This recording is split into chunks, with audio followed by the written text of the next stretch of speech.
Cycle स्पर्धेदरम्यान काढलेले सगळे स्पीड ब्रेकर तातडीनं बसवा अशा सूचना पुणे महापालिका प्रशासनाला आता करण्यात आलेल्या आहेत। सायकल स्पर्धेसाठी तब्बल 90 स्पीड ब्रेकर्स पुण्यातल्या विविध रस्त्यांवरचे काढले गेलेले होते। मात्र स्पीड ब्रेकर्स काढल्यानं अपघात होण्याची शक्यता वाढलेली होती। पुण्यातील नवी पेठ परिसरातनं या सगळ्या संदर्भातला आढावा घेतलाय आमचे प्रतिनिधी अमोल धर्माधिकारी यांनी।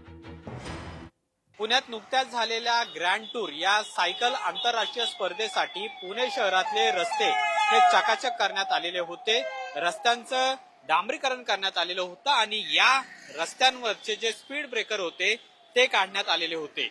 यामुळं पुणे शहरामध्ये अनेक ठिकाणी सध्या अपघात होत आहेत, कारण की वाहनांचा वेग हा स्पीड ब्रेकर नसल्यामुळे वाढलेला आहे। पाषाण भागात काल एक अपघात झालेला आहे, ज्याच्यामध्ये एका महिलेला भरधाव कारनं उडवलेला आहे। जर त्या ठिकाणी स्पीड ब्रेकर असता तर कदाचित हा अपघात झाला नसता। मात्र याच पुणे ग्रँड टूर सायकल स्पर्धेसाठी पुणे शहरातले 75 किलोमीटर अंतरावरचे जवळपास 90 ते 92 अशा पद्धतीचे जे स्पीड ब्रेकर होते ते महानगरपालिकेने काढून टाकलेले होते आणि हा रस्ता हा एक सारखा असावा, कुठेही खड्डा नसावा, चढ उतार नसावा आणि सायकल पट्टू जे होते, जे स्पर्धेमध्ये सहभागी झालेले होते, त्यांना कुठलाही त्रास होऊ नये यासाठी हे सगळं करण्यात आलेलं होतं। आता ग्रँड टूर स्पर्धा ही संपलेली आहे आणि त्यामुळे महानगरपालिकेने आता हे पुन्हा स्पीड ब्रेकर बसवावे अशी मागणी केली जात आहे।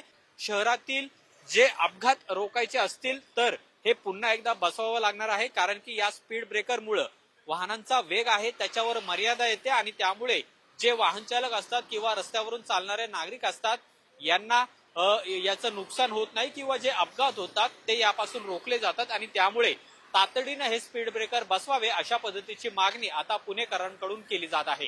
कॅमेरामन तुषार नानावरेसह अमोल धर्माधिकारी, लोकशाही मराठी, पुणे। लोकशाही मराठी ऐका, पहा, जागरूक रहा।